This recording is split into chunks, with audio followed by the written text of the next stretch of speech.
ดนตรีก้าวหน้ามาซับเฮาล้มโตพา FC ม่วนเต็มที่เด้อเพลงนี้นะจัดไป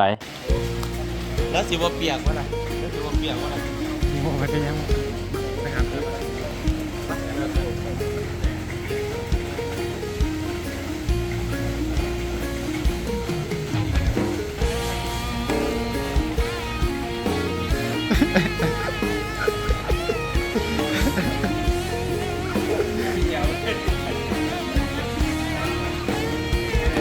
ถ้าบ่เศร้าต้มบ่มาล้มน้องก็ได้เศร้าเอาเงินไปซื้อใบไม้ต้มใบกระท่อมจักมือแด่นะเติมเสริมแก้มเศร้าเป็นลูกเทวดาก็กลุ่มสุขยาไฟฟ้าคิดว่าเพิ่นเทวตีสังคมยุคนี้หาคนดีนั้นยากเต็มทนอยากมีแฟนจักคนก็ต้องคิดให้ทวนทีอยากเป็นแฟนน้องอายก็ต้องเป็นคนที่ดีน้องบ่มังผู้สายสายตีทุกมื้อนี้มีแต่พากันต้องถ้าบ่เศร้าต้องบ่มาลบน้องก็ได้บ่มักผู้ชายกินเหล้าสูบยาพาแต่กันต้อง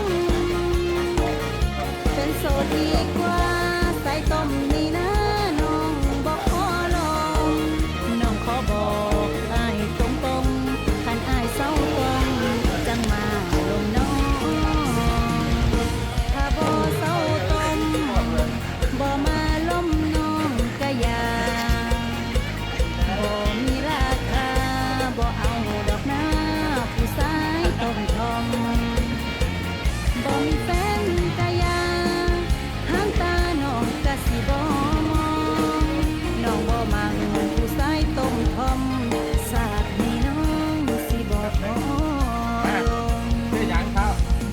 ด้วยหยังจะนำมาพี่มา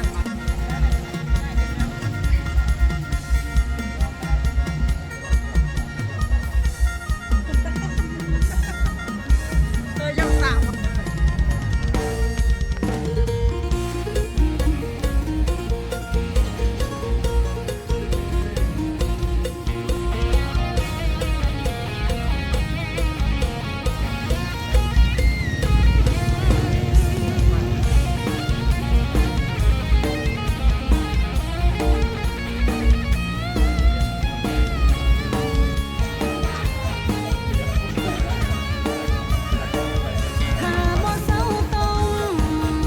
บ่มาลงน้องก็ได้บ่มักผู้ชายกินเหล้าสูบยาพาแต่กันต้องเป็นโสดดีกว่าใส่ต้มนี่นะน้องบ่ขอลองน้องขอบอกอ้ายตรงๆคันอ้ายเศร้าต้องจังมาลงน้องถ้าบ่เศร้าต้ม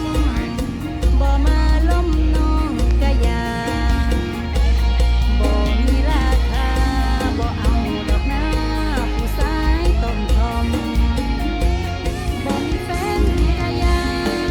หางตาน้องก็สิบ่มอง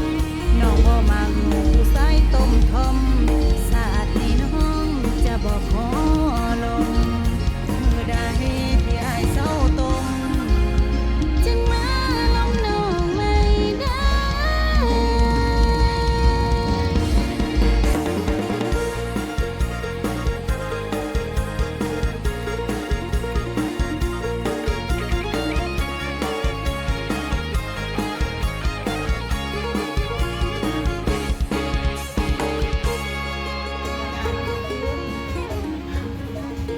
เบื้องหลัง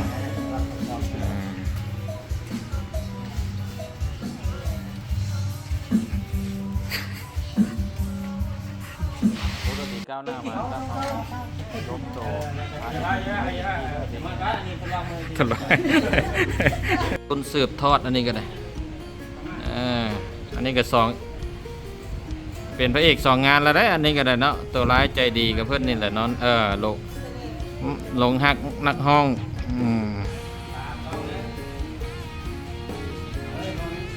แม่กาเพ็นยังนั่นตบ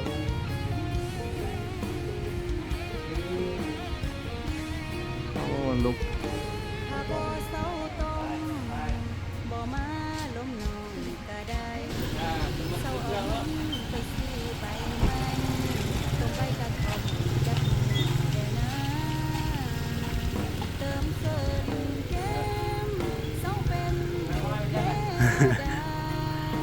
ก็กลุ่มสุขยาไฟฟ้าคิดว่าเพิ่นเทวตี สังคมยุคนี้หาคนดีนั้นยากเต็มทน อยากมีแฟนสักคน ก็ต้องคิดให้ทวนที อยากเป็นแฟนน้องอายก็ต้องเป็นคนที่ดี น้องบ่มังผู้สายตี ทุกมือนี้มีแต่พากันต้องถ้าบ่เศร้าต้องบ่มาลมน้องก็ได้บ่มักผู้ชายกินเหล้าสูบยาพาแต่กันต้องเป็นโสดดีกว่าใส่ต้มนี่นะน้องบ่ขอลองน้องขอบอกอ้ายตรงๆคันอ้ายเศร้าต้มจังมาลมน้องถ้าบ่เศร้าต้มบ่มาลมน้องก็อย่าบ่มีราคาบ่เอาดอกนะสายต้มทองบ่มี ตั้งแต่ตอนแจ้ง3 โมงแรง8 โมงกลางคืนนี่แหละความบุกเบิกสู่ผลงาน เพื่อให้ลูกหลานได้เบิ่งเอาเป็นแบบอย่างเยี่ยงอย่างของเราเอาก็มีลูกชายหลานชายหลานสาวคือจันปอนก็กำลังจะมีลูกสาวสิอาจจะได้สร้างผลงานที่นี้ไว้ให้ลูกหลานสืบทอด ที่สำคัญกับก่อนจะลูกหลานได้สืบทอดเอากันมืออื่นมือหือก็สิได้สืบทอดออกสู่สังคมวงกว้างละกับผลงานเพลงสาวต้มจุดมเนาะเป็นเพลงที่เตือนสติวัยรุ่นยุคใหม่ให้ห่างไกลกันสิ่งเมาเป็นต้นกันแม่นเกมออนไลน์ต่อมากันแม่นพวกกระท่อมที่เป็นสิ่งเสพติดขั้นต้นนี่ละไปเอ้าก็ว่ากันแนวนั้นน้องมือตึ๊บตื่นเลยห้องนอนคนจนเช็ดตัวที่การก่อนวัน กินเหล้าสูบยาพาแต่กันต้องเป็นโสดดีกว่าใส่ต้มนี่นะน้องบ่ขอลองน้องขอบอกอ้ายตรงๆคันอ้ายเศร้า แซมเปิลผลงานสาวต้มจุลมน้องโดยจานปอนสอนออนไลน์จานปอนนอนนายูทูบเบอร์คลายก้าวหน้าคลายติดดินอันนี้ก็จะเป็นห้างตัดผมอยู่หน้าโชคทวีมากสาขาหลักเท่า3ด้วยกับสร้างเซียนบาร์เบอร์มือติดตามีงานก็ต้องได้รวมตัวกันก่อนปะก่อนเรียกงานพา FC มวนก่อนความสุขของทุกคนคือเรียกของพวกเฮาซาวติดดิน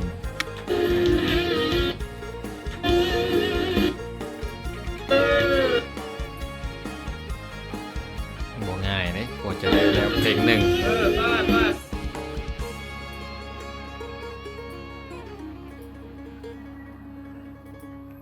สเต็ปในการตัดต่อพี่น้องเฮา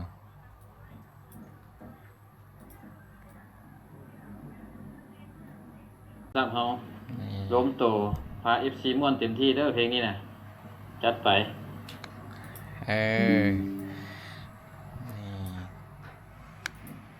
วงดนตรีก้าวหน้ามาซ้ำเฮาล้มโตพา FC ม่วนเต็มที่เด้อเพลงนี้นะ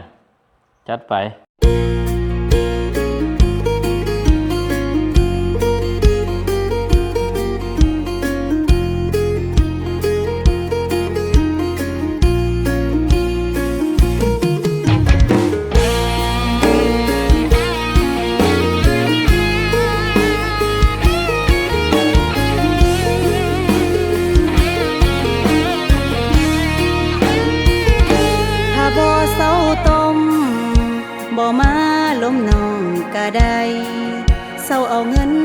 ซื้อใบไม้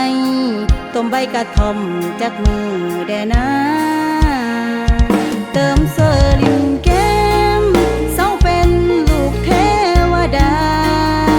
ก็กลุ่มสูบยาไฟฟ้าคิดว่าเพิ่นเทวตีสังคมยุคนี้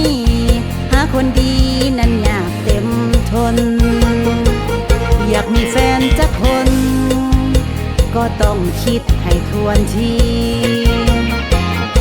อยากเป็นแฟนน้อง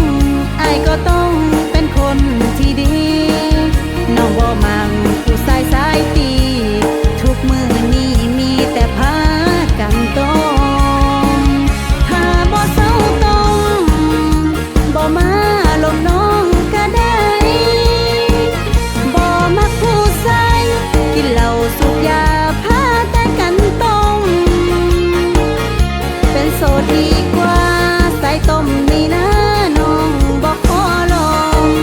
น้องขอบอกอ้ายตรงๆคันอ้ายเศร้าต้มจังมาลงน้องถ้าบ่เศร้าต้มบ่มาล้มน้องก็อย่าบ่มีราคาบ่เอาดอกนะผู้ชายต้มทอมบ่มีแฟนก็อย่าหางตาน้องก็สิบ่มองน้องบ่มังผู้ชายต้มทอมศาสตร์นี้น้องสิบ่ขอลง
ต้มทอม